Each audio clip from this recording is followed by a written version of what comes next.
My friend, I'm going to invite you into something unusual tonight. Something that might feel like stepping through a doorway you never realized was right in front of you. For your entire life, you've been living inside a pattern so familiar, so constant, so unquestioned, that you stopped noticing it entirely. Like a fish unaware of water, or a dreamer convinced the dream is all there is. But what if I told you that the way you've been interpreting your life isn't wrong? It's incomplete. Imagine standing before a giant tapestry, one so massive that all you've ever seen is a corner of it. A tangle of threads, a dark patch, a fragmented shape. You assumed that isolated piece was the whole story. You assumed its chaos defined the entire design. But what you were really seeing was only the underside, the back of the weave, the part where everything looks random and tangled. Tonight, I want to turn that tapestry around for you.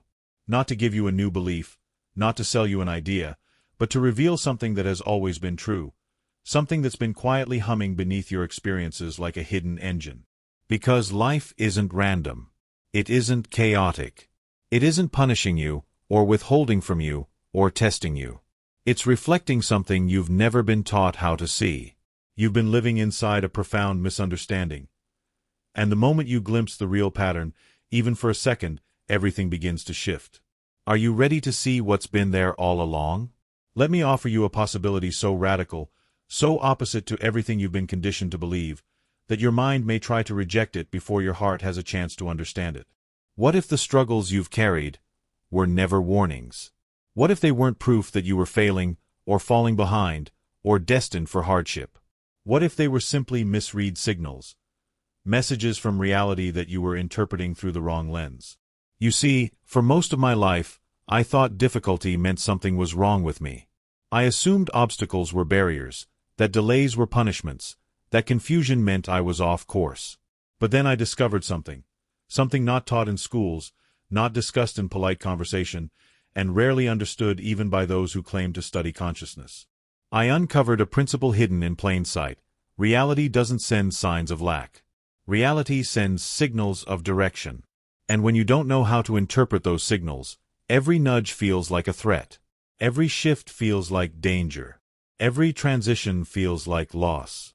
Tonight, I'm going to show you the truth beneath those signals. Not as a theory, but as someone who stepped behind the curtain and saw how perception shapes experience. Your struggle was never a verdict.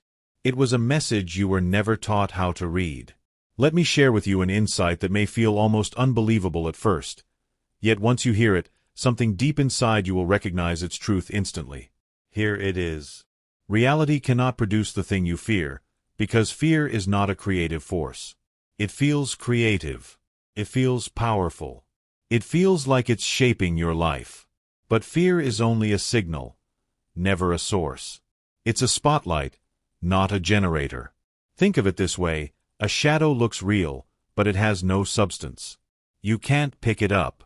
You can't hold it. You can't make more of it. A shadow only appears when something blocks the light. Remove the obstacle, and the darkness dissolves by itself. Reality functions the same way. At the deepest level, beneath matter, beneath circumstances, beneath everything you can touch, exist fields of information and energy.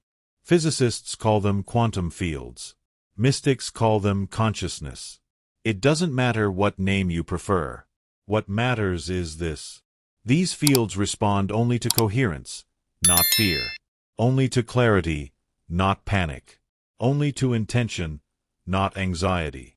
Fear scrambles the signal you're sending out. It distorts the image you're projecting onto your life. But it cannot create a result. It can only mask the one already unfolding for you. Just as static on a radio doesn't create new music, it simply blocks the song that's already being broadcast. So the thing you fear, life isn't producing it. Life is reflecting the static you're interpreting as danger. And the moment the signal becomes clear, the fear loses all meaning. I want to show you something so simple, so ordinary, that most people never recognize its power. It's this. You don't experience the world. You experience what you focus on. Your attention is not passive. It's not a window through which reality enters. It's a lens that selects which part of reality becomes your experience. Let's try something together. Right now, notice the sensations in your feet. You weren't feeling them a moment ago, not because the sensations weren't there, but because your attention wasn't resting on them. Now listen. Can you hear the faintest background noise in the room? The distant hum, the subtle echo, the soft rhythm of your own breathing? Those sounds didn't suddenly appear. You simply tuned into them. This is selective attention. A neurological mechanism so powerful it determines what you think is real. And here's the revelation. Lack, fear, and limitation operate the exact same way. They are not objective truths embedded in the world. They're perceptual outcomes of a narrow, conditioned focus. When you focus on what you don't have, your entire field of awareness collapses around that single absence. Like staring at one dark pixel on a bright screen and deciding the whole image is broken. When you worry about the future, you're not seeing the future. You're magnifying a single fearful possibility and ignoring every other path that exists. Life is not withholding abundance, opportunities, or solutions. Your attention is simply filtering them out. Let's test this right now. Shift your focus, gently without force, to something that feels even slightly good. A memory, a hope, a breath that feels calm. In that exact moment, notice how your inner landscape changes. Nothing outside you moved. The world didn't reorganize itself. Only your focus shifted. And with that shift, your entire experience shifted. This is the mechanism most people never master. Your focus is not a reaction to reality. It's the creator of the reality you perceive. There was a night in my life, one I remember with painful clarity, when everything I thought I knew about security collapsed. I was sitting on the floor of a tiny studio apartment, lights off because I was trying to save on the electric bill, surrounded by unopened envelopes I was too afraid to read. I felt cornered. Not just financially, but mentally, emotionally, spiritually. It felt like life had shrunk to a single point of pressure on my chest. I remember whispering out loud, "I don't know what else to do." And I meant it. Every strategy had failed. Every plan had unraveled. I didn't feel unlucky. I felt invisible, as if life had simply stopped noticing me. But then something strange happened. As I sat there in the dark, completely exhausted from trying to figure everything out, my mind went quiet for the first time in months. Not peacefully. More like it simply gave up the fight. And in that stillness, a very small, almost imperceptible thought emerged. What if nothing is actually wrong? It didn't make sense logically, but it felt true. There was a sensation, warm, steady, unmistakably real, that the panic was mine, but the crisis wasn't. That I had been interpreting neutral events as personal doom. And for a moment, a single breath, I trusted that feeling. I trusted it more than my fear. Nothing in my circumstances changed that night. But I did. I shifted from bracing against life to letting something deeper guide me. That was the moment everything cracked open, not because life became easier, but because I stopped assuming it was against me. Here is the shift most people never make, the shift that quietly separates those who struggle from those who seem to live in a different reality entirely. Your state of being creates your outcomes. Your circumstances do not. Most people believe the opposite. They think circumstances determine who they get to be. If I had more money, I'd feel secure. If I had more time, I'd be peaceful. If I had more opportunities, I'd be confident. But reality doesn't work that way. Your state, the emotional, mental, energetic posture you're standing in, comes first. The external conditions follow. Think of it like tuning a radio. You don't wait for the station to play your favorite song before you dial in. You dial in first, and then the signal matches you. It's the same with life. There's a profound difference between acting toward a state and acting from one. Acting toward abundance sounds like, I'm saving, hustling, and pushing because one day I want to feel secure. Acting from abundance says, I make decisions from stability, trust, and clarity now, even if my current conditions are imperfect. Acting toward confidence says, when I finally achieve this goal, I'll believe in myself. Acting from confidence says, I move like someone who is capable, worthy, and chosen right now. Do you feel the difference? One is grasping. The other is embodying. One is desire. The other is identity. Your circumstances don't create the state. Your state reorganizes the circumstances. When you shift who you are being, even slightly, your thoughts change, your choices change, your tone changes, your energy changes. And because of that, the world begins responding to you differently. Transformation doesn't begin when life improves. Transformation begins when you improve the place you're operating from. Circumstances follow state, always, without exception. There comes a moment on this path when you realize something almost shocking, something that flips your entire understanding of power, worth, and possibility. You are not the seeker of abundance. You are the source of it. For most of your life, you were taught to chase. Chase opportunities. Chase validation. Chase stability. Like a person running after their own reflection, hoping to finally catch it. But what if the reflection was always following you because you were the origin point? Think of a lantern. It doesn't go looking for light. It doesn't search the darkness hoping to find illumination. It simply shines, and everything around it organizes itself in response. You are that lantern. Or think of an ember in a fire. The ember doesn't beg the flames for heat. It is the heat, the spark, the ignition. Its warmth radiates outward, not inward.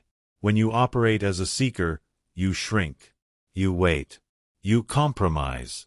You assume the power is somewhere out there. But when you operate as the source, something extraordinary happens. You stop asking life to approve you, and you start expressing from the truth already within you. Abundance isn't something you're chasing. Creativity isn't something you occasionally access. Clarity isn't something you hope will arrive. They are extensions of who you are. When you embody this, when you finally understand you are the emitter, not the receiver, everything in your world begins to align with the light you generate. I want to give you something practical, a simple experiment you can do over the next 48 hours to test whether you truly understand what it means to operate as the source, not the seeker. This is not about affirmations or wishful thinking. It's a consciousness experiment, a way to prove to yourself that your state shapes your experience, not the other way around. Here's how it works. Adopt the state first. Begin each day by choosing your dominant posture: abundant, capable, confident, or clear. Before checking messages, before dealing with obligations, breathe into that state. Feel it as real, not aspirational. Act from the state.